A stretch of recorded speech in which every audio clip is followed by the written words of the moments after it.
My name is Dr. Andy Aguinobi. I'm the CEO of UConn Health. I'm also serving as the interim president of the University of Connecticut. My sincere thanks to Governor Lamont for joining us at UConn Health today. I don't know where he finds the energy, but he's always there to provide the support needed to drive progress in our state. I'm also joined here today by a wonderful physician researcher, Bruce Liang, who's the Dean of our School of Medicine. And there are many others here today. We do have some legislators, Representative Mike D'Amico. We have Representative Tammy Exum. We believe a core mission of the state's flagship public university is to create knowledge that will transform healthcare and other fields, as well as lead to sustainable economic development for Connecticut. The people of Connecticut can be proud that their public university is classified as an R1 university, meaning it has very high research activity. And that for years we have contributed to the body of knowledge for our whole nation. For example, some don't know that here at UConn in the late 90s, UConn researchers created fiber core dental material to replace metal posts in crowns, bridges, and root canals, and this was named a top 100 invention of the 20th century. That trajectory has continued, and with your support, has recently accelerated. Today, we are growing research faster than we ever have. This past fiscal year, our faculty across STARS, UConn Health, and the regional campuses were successfully awarded $375 million in new awards from external sponsors such as federal agencies, state government, and industry. In total, 746 proposals submitted by UConn faculty were selected for one-time or multi-year funding. This is the highest level of research funding ever achieved at UConn. You will see that some of our amazing research today is occurring as we stand here, and we just saw research that we received from the NSF in the amount of $40 million for the study of molecules using NMR technology. We are glad to report that the economic impact of UConn research on the state of Connecticut is more than $500 million. Thousands of jobs are supported, and millions of dollars in state and local tax revenue are tied to UConn research. But we can do more, and with the state's continued support, we're committed to doubling our research funding so that we can make even more of an impact on the state's economic development. Of course, beyond dollars and cents, research at UConn is also about its positive impact on people's lives. Whether it's science, medicine, law, education, business, or humanities, to name only a few, it is about driving understanding, discovery, and innovation to serve our society and to serve humanity. That is our truest value and our ultimate aim. So in addition to thanking the governor and the state, I want to thank, of course, the brilliant faculty and their staff, some of whom you will see here today, that bring the brain power and passion to make all of this possible.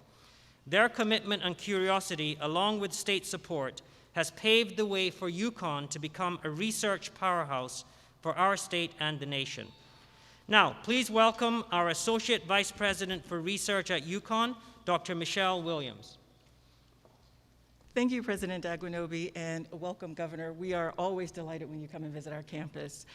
We are extremely excited about the growth in research here at UConn, especially the growth that we've seen in the last 2 years.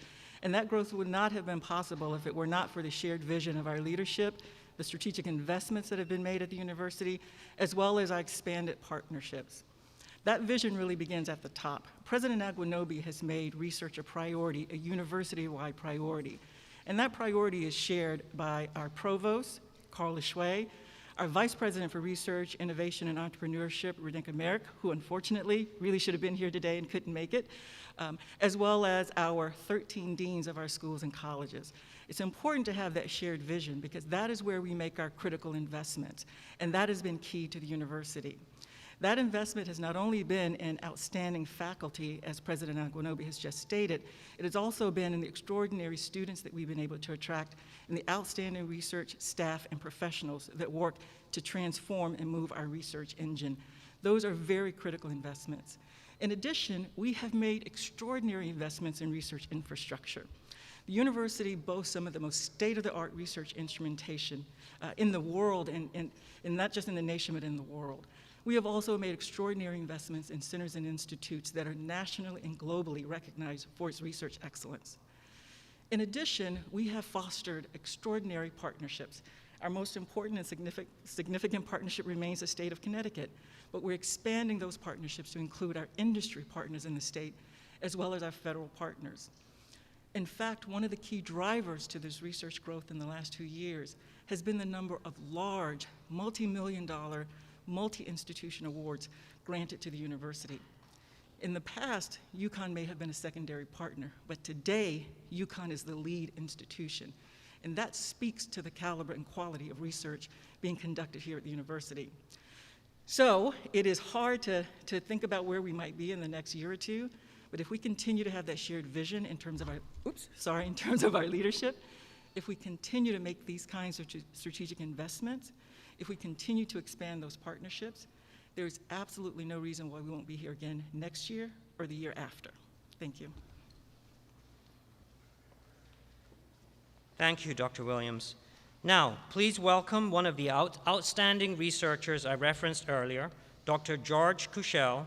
He is the Traveler's Chair in Geriatrics and Gerontology, a professor of medicine, director of the Yukon Center on Aging, and director of Claude D. Pepper Older Americans Independence Center at UConn, and a nationally known researcher. Thank you, Andy. Thank you all for being here today. My name is George Kushel. I'm director of the Yukon Center on Aging. The mission of the Yukon Center on Aging is to improve the lives of older adults through clinical care, education, and research. Today, I stand here on behalf of a team of outstanding colleagues from across many different disciplines, including Rick Fortinsky, standing over there, who serves with me as co-leader of the Yukon Pepper Center, which is located at the Yukon Center on Aging right here on this campus. So aging is a team sport, and we are all excited by the many new opportunities made possible by this grant. At the same time, we're humbled by the real challenges faced by our society and state that have made our efforts necessary in the first place. Whether we like it or not, aging affects us all, even if you do not consider yourself to be an older adult as of today. There's a good chance that you have already helped an older parent, grandparent, or neighbor deal with issues in aging. In fact, from perspective of our own state, the challenges are quite substantial. For example, the state's investments in long-term care represent one of the largest items in the state budget, and it is projected to continue to grow. Being designated as one of only 15 NIA Pepper Centers of Excellence in the country in aging research is a great honor. It is also a remarkable opportunity which will allow us to greatly augment the scope, the breadth, and the impact of our efforts on the lives of older adults across Connecticut and beyond. Our Pepper Center leadership team is excited by the new opportunities to enhance function, independence, and quality of life for older adults across the state and elsewhere, because our research spans across the laboratory bench, the clinic, and the community. We're especially well positioned to address the heterogeneity of aging, by which we mean the uniqueness of each older individual through what we have termed precision gerontology. Each of us experiences aging in a unique and different manner. At the same time, biological aging represents the single largest risk factor shared by all chronic diseases. Therefore, geroscience-guided therapies that target these biological drivers of aging possess the potential to delay the onset of and progression of multiple chronic diseases, thus adding life to years as opposed to just adding years to life. Finally, we're extremely fortunate to be working with wonderful and outstanding scientific partners at the Jackson Laboratory for Genomic Medicine on our campus, as well as in Bar Harbor, Maine, as well as colleagues across Yukon, including our key partners in the UConn Health Disparities Institute in Hartford. Thank you very much for coming today. Thank you, Dr. Kushel. Now, please welcome Dr. Leslie Lowe, a UConn Board of Trustees Distinguished Professor, the Boehringer Ingelheim Chair in Cell Sciences, and Professor in the Department of Cell Biology. Thank you. I'm very pleased to represent the research scientists here at UConn Health and help celebrate this milestone. It's so appropriate to be here at this momentous event with Governor Lamont, because the close partnership between the Yukon Research Enterprise and the state was and continues to be the basis for our success. I'll give you a couple of personal examples. Some years ago, 3 colleagues and I started a research center called the Center for Cell Analysis and Modeling to serve as a focus for microscope imaging and computational technology research. The seed money for this at the time was a $300,000 technology development grant from the state of Connecticut. Since then, the center has brought in at least $70 million in federal grants to the state and has created software called Virtual Cell that has been downloaded by 25,000 scientists around the world. What I'd like to emphasize is that although the science research is the primary purpose, these federal dollars are actually spent to pay the salaries of the people doing the scientists. Good Connecticut jobs. I also want to highlight a separate state partnership, the Yukon Technology Incubator Program. This made it possible for me to found a small company to sell voltage-sensitive dyes.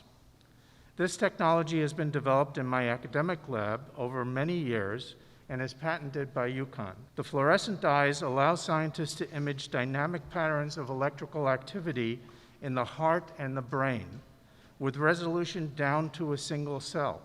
We anticipate these dyes will ultimately be used both for clinical diagnostic imaging and for drug screening to completely replace wire electrodes.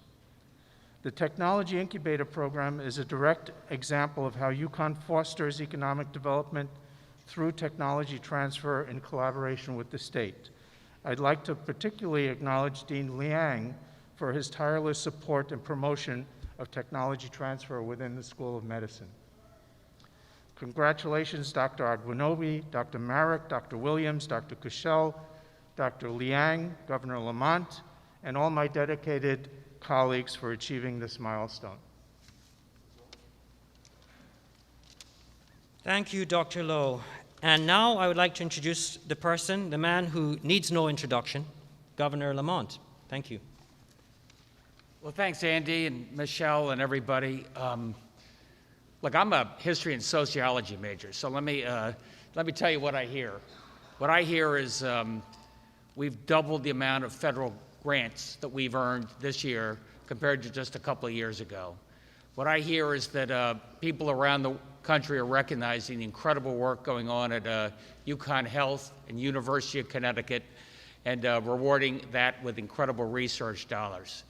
I can tell you, in the old days, people weren't quite sure what university research was, how many angels can dance on the head of a pin. And what you remind me every day, Andy, is incredible life-saving work you're all doing here at UConn Health, the NMR imaging technology you just showed me downstairs. We are world leaders here. We make that available to small businesses, so the next generation of drugs, we're saving lives right here with these federal grants. And what that says about UConn and the quality of people working here at UConn Health.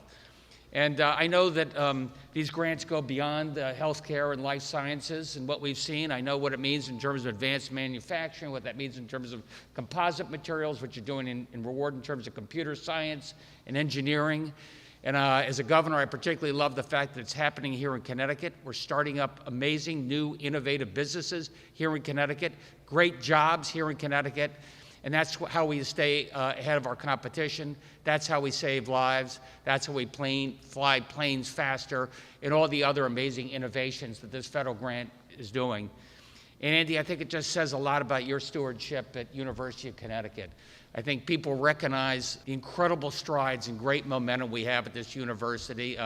Blessed is one of the top 25 public universities in the country. Our applications are going up. Students want to come. Students come, educate. And if they come from Connecticut, they're much more likely to stay right here in Connecticut. Keeps our economy going with bright, young, educated people and all the transitions we've got to make so we take our old economy and bring it to a new economy. And that's how we get our momentum back as a state. And I'll just say, as a liberal arts guy, let me just say one thing about liberal arts while I'm here. I was just at University of Connecticut with Chris Dodd and President Biden, and for 2 hours, University of Connecticut was the center of the universe. And to those liberal arts people out there, it was just a reminder that a lot of our best breakthroughs are often grounded in sometimes the liberal arts, the continuing ability to think and question and ask. What that said about human rights and the fact that University of Connecticut is a leader there going forward, it was quite dramatic. First time I was at University of Connecticut, I just finished one of those interminable political debates, and I was walking out and I saw a couple of Black Hawk helicopters flying by. And I've said this before, I don't know, I thought it might be Barack Obama or Mick Jagger, I don't know. I saw the students running, I was running too, and it was Sikorsky flying their choppers in, going to your amazing school of engineering, and it was a recruitment drive.